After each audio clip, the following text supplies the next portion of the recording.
Okey, sekarang kita nak sambung untuk buat dinding dekat dalam rumah pula. Okey, so kita pergi tingkat bawah dulu. Okey, katakan kita nak start dari sini.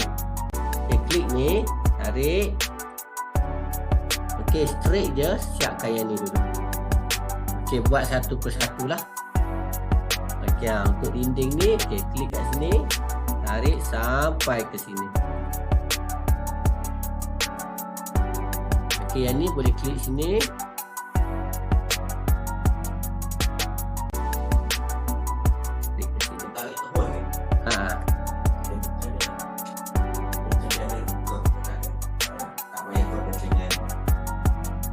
Ikut dinding je. Ikut dinding je. Ambil daripada mainan tadi.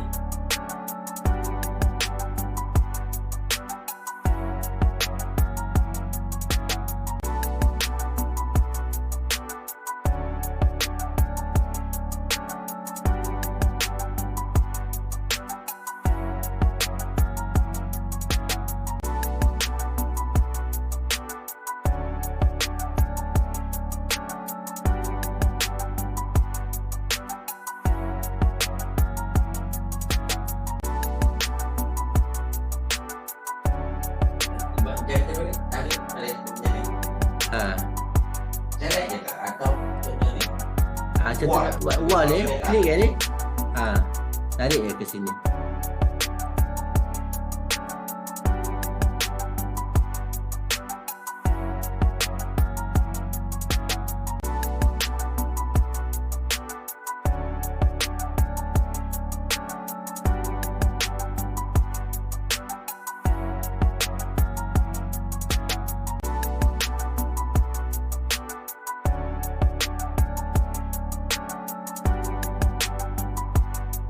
Okey, dah siap tingkat bawah, boleh buat tingkat atas pula.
Yang bawah